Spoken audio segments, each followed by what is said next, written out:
মনটা বুঝি খারাপ, বলছে নবী একটা ঘটনা আমি ঘটাইছি, কিন্তু এখন তোমারে বলবো না, সময় হলে বলবো। কাম একটা ঘটাইছি, কওয়া যাবে না। আব্দুল্লাহ ইবনে মাসউদ 2 দিন পরে বের হলো, থাপ্পড় দিয়েছে কাকে? মেয়রকে। কাকে? কারণ মেয়র নবীরে গালি দিয়েছে। মেয়রকে ভয় করার টাইম নাই, নবীকে গালি দিয়েছে, তুমি যে হয়ে করো থাপ্পড় তোমার খাওয়া লাগবেই। তাহলে ঠিক একইভাবে মঙ্গল সাবেক মেয়র কোরআনকে যে কথা বলেছে, কোরআনের ব্যাপারে যেই কথা বলেছে, আমরা সবাই একমত। আব্দুল্লাহ ইবনে মাসউদ যেমন আবু জাহেলকে থাপ্পড় দিয়েছিল, এই মংলার সাবেক মেয়র যদি তার কথা উল্টো না করে, আমরাও বলবো ও আবু জাহেলের খালাতো ভাই। আমাদের বলেন ঠিক কিনা?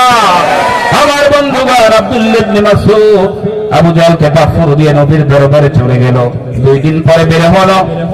এবার আবু জাহেলের সাঙ্গ অসাঙ্গরা আব্দুল্লাহ ইবনে মাসউদকে অ্যারেস্ট করে ফেললো, ধরে ফেললো।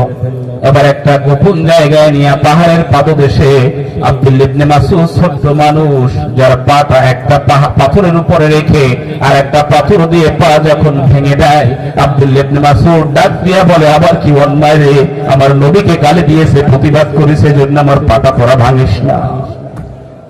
আমার পা যদি ভেঙে দেয় আমি কেমনে নবীর সাথে নামাজ পড়বো? পাটা ভাঙিস না। ওদের কথা শুনে না, পা ভেঙে দিলে, 2টা পা ভেঙে দিল। আব্দুল্লাহ ইবনে মাসউদের এবার ডান হাতে যখন আঘাত করলো, আব্দুল্লাহ ইবনে মাসউদ বলছে, পা ভেঙে দিয়েছো দে, কিন্তু হাত ভাঙিস না, কারণ এই হাত দিয়ে আমি নবীর পাকা দাড়িগুলো ধরে ধরে আমি আনন্দ পাই, আর নবীকে আমি হাত দিয়ে চুলকায়া দেই। আমার হাত দুটো ভেঙে দিলে নবীকে আমি কেমনে ভালোবাসবো? আমার হাত দুটো ভেঙে দিস না। কিন্তু আবু জাহেল উত্তর শরীরে শোনে না। এ থেকে প্রমাণিত হলো আবু জাহেল উত্তর শরীরের দিলে কোনো মায়া নাই। 16 বছর নিরো মানুষকে যারা এভাবে গুম করেছে, আয়না হয়ে গেছে, তো আবু জাহেল উত্তর শরীর ঠিক না বেঠে?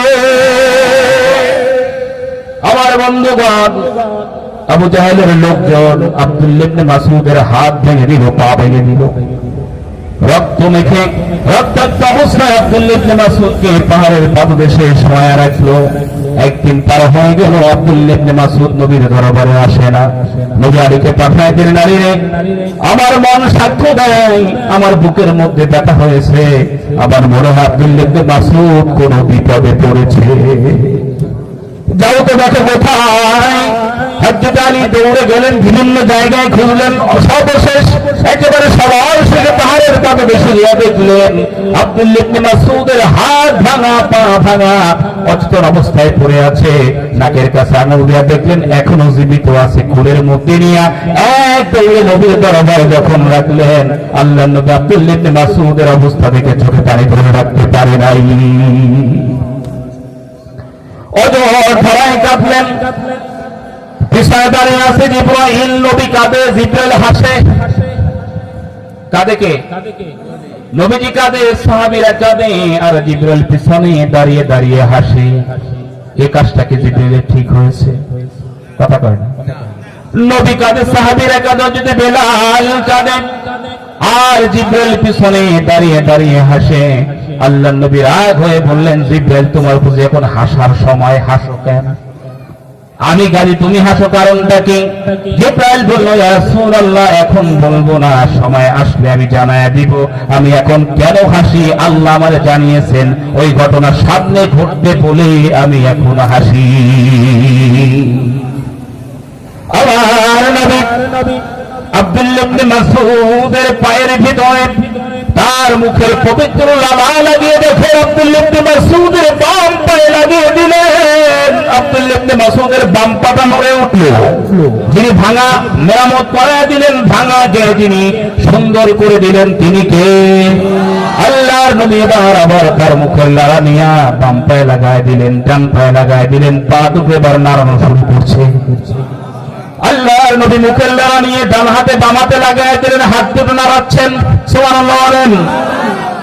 আব্দুল্লাহ ইবনে মাসউদ উঠে বসে বলছে, ইয়া রাসূলুল্লাহ, আমি তো মনে করেছিলাম কোনদিন আর তোমার চেহারা দেখার সুযোগ হবে না, কিন্তু আল্লাহ যাকে বাঁচায় রাখে কেউ মারতে পারে না, কেউ মারতে পারে না।